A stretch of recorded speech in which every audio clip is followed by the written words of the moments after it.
Sveiki, Žiedo brolių kanalo žiūrovai. Šiandien turim ypatingą Žiedo brolių tinklalaidę ir ypatingą svečią. Šiandien mūsų laidoje Ovidijus Latožas, žiedinių lenktynių čempionas, žiedinių lenktynių čempionato dalyvis, kuris dėja šių metų Ring Challenger antrajame etape patyrė siaubingą avariją, dėl kurios jam sezonas baigėsi ir jam šiemet jau lenktyniauti nepavyks. Tai sveikas, Ovidijau. Sveiki. Tai pirmiausia, video apie tą garsią avariją. Iš, kaip sakyt, prieš tai 7 savaitės bus rytoj nuo tos garsiosios avarijos. Tai kaip jautiesi dabar? Papasakok. Šiai dienai tikrai jaučiuosi gerai. Skausmai dabar tik tai nuo raumenų yra, nes kol gulėjau labai atrofavo raumenys, tai tas atsistatymas dabar vyksta, jau ant kojų, kaip sakoma, vaikštau. Tai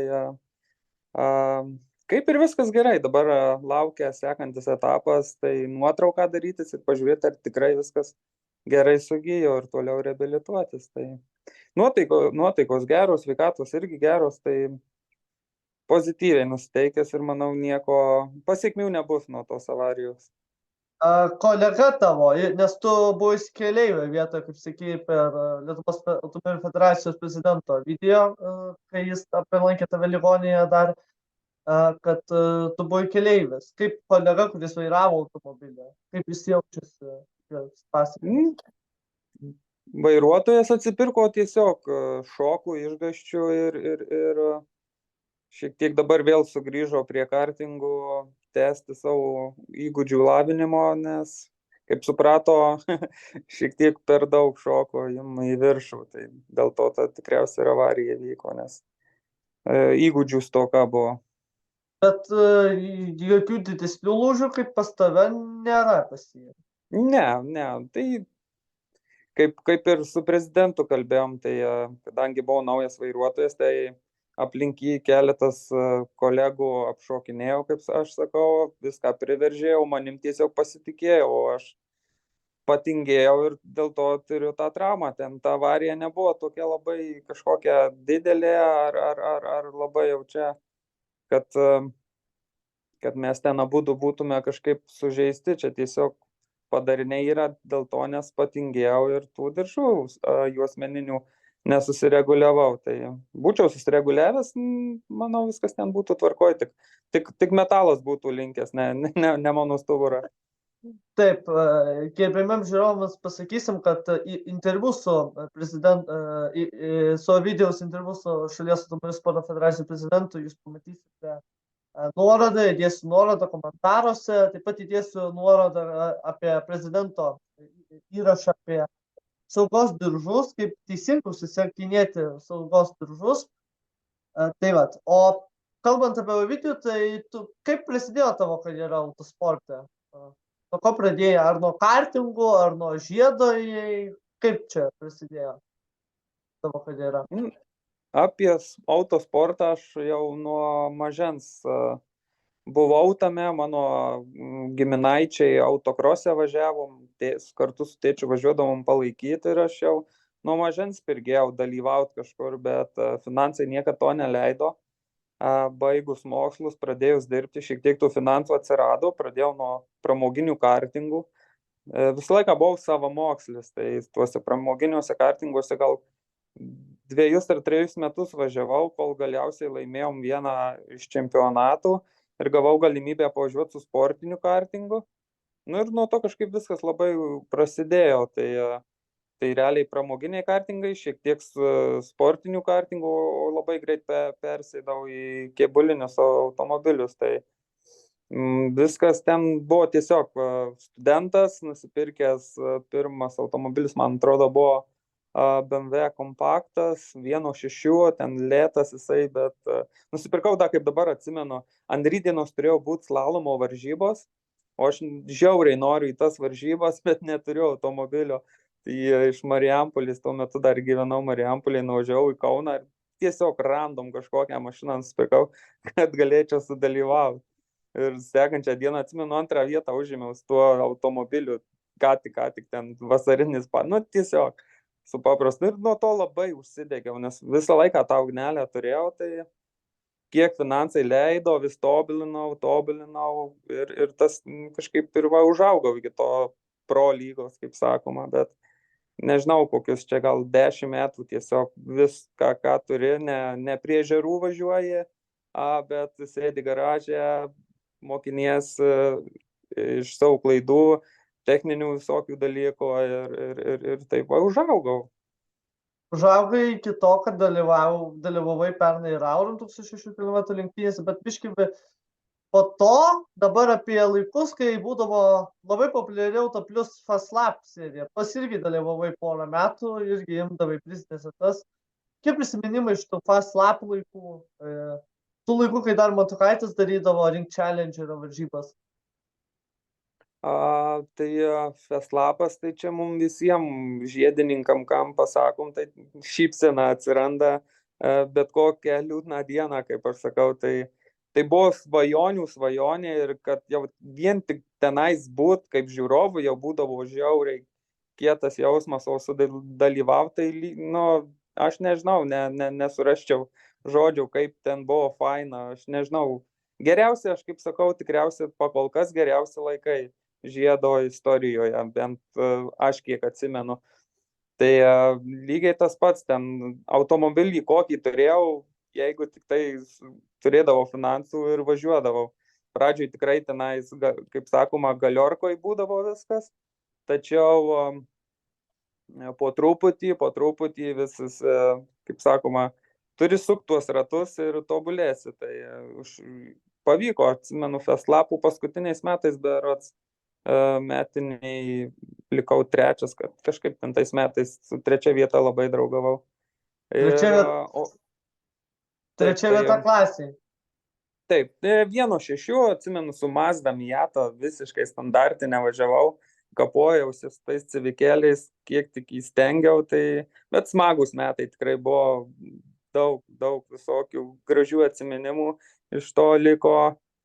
O apie Ring Challenge, tai man asocijuojasi su mano čempiono titulu. Tai buvo mano pirmas sezonas 2020 metais, kaip... Per pandemiją, reikia priminti. Reikia visiems pasakyti, per pandemiją pačią. Taip, grinai per pandemiją, kaip dabar atsimenu.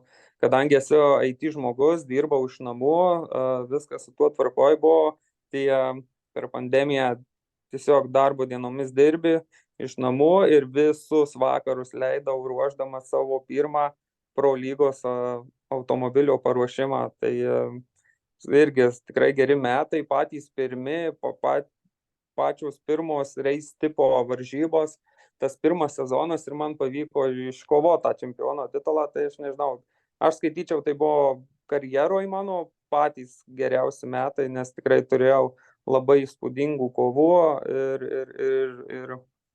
ir daug adrenalino ir įspūdžių. Tai va, Ring Challenge'as man su tuo irgi asocijuojasi. Tas Lapas su pačia pradžia, o Ring Challenge su mano čempionu tuo titulu. O Mazda Miata ne Justui Kudavičiui priklauso dabar tavo? Ne. Ne. Justas irgi Kudavičius vairuoja Mazda Miata eilę metų ir kapojasi.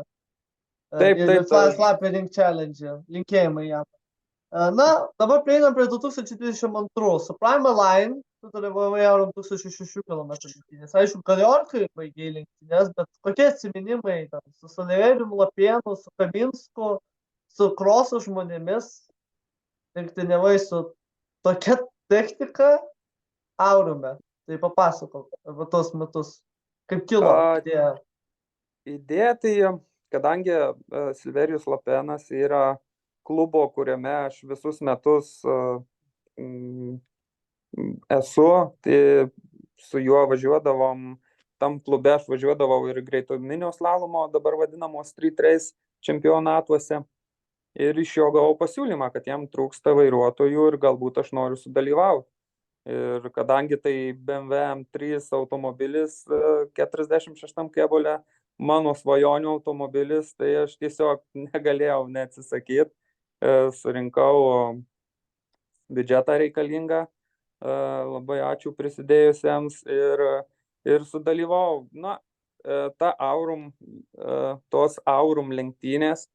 Tai buvo labai didelis iššūkis, nes su pačiu tuo automobiliu iš dirbtuvių tik paruoštų registracijos dieną, tai vyksta trečiadieniais, aš Kaune atsisėdau į tą automobilį, ką tik buvo baigtas per naktį jisai surinkti ir aš savo eigą važiavau į Palangą, kad protestuot, kaip jisai veikia. Atsimenu, sustojus degalinėje, prisipildyti kuro, jis man daugiau nebeužsikūrė, kas po to paaiškėjo, tiesiog saugiklis buvo perdegęs, ką susitvarkėm, dėl to nespėjom į registraciją.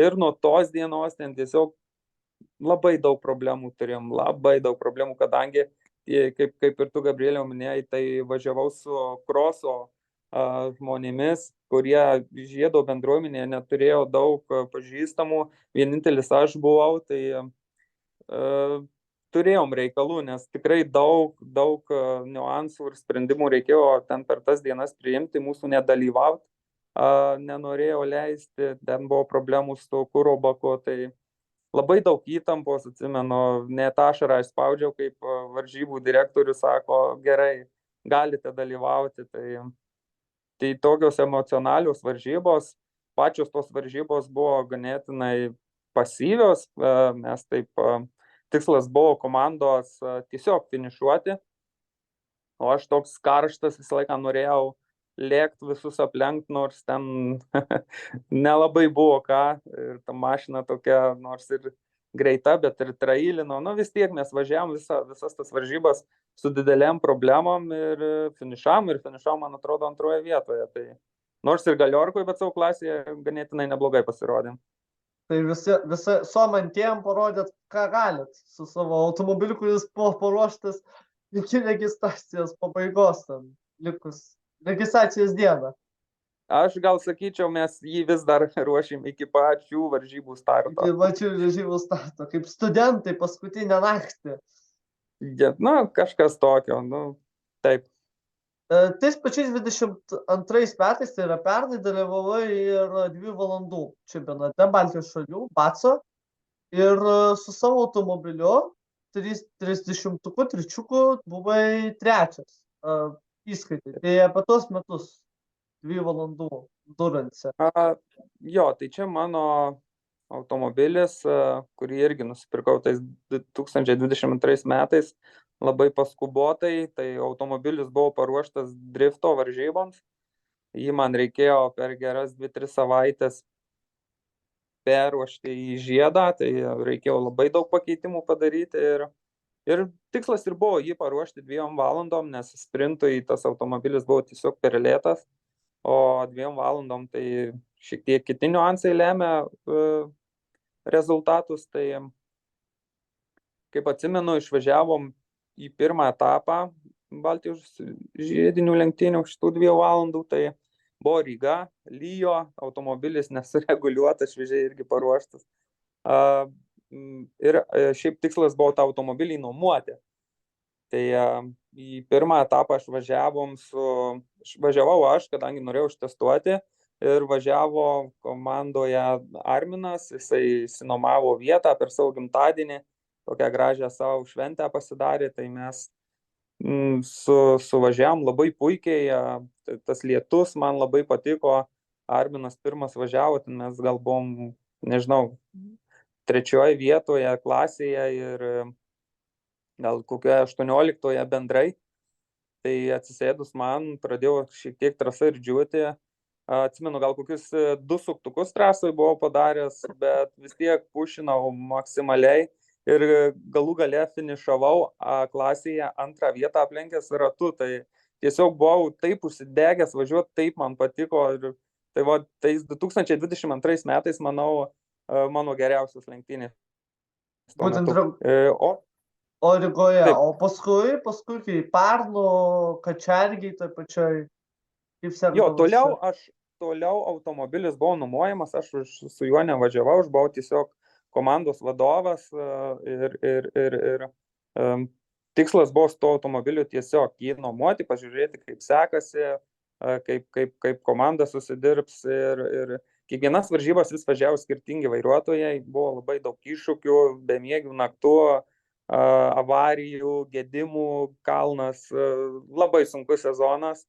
Tai va, pirmam etapė pirmą vietą iškovojom, o sekančiuose etapuose nelabai sekėsi tiek technikai, tiek vairuotojams, tai mes ten vis, man atrodo, visą laiką 5 vietas ėmėm, kol galiausiai vėl grįžom į Rygą, vėl sėdau už vairo ir kitas nuomininkas buvo, bet nepasisekė. Treniruočių metu mes praradom variklį ir nedalyvavom.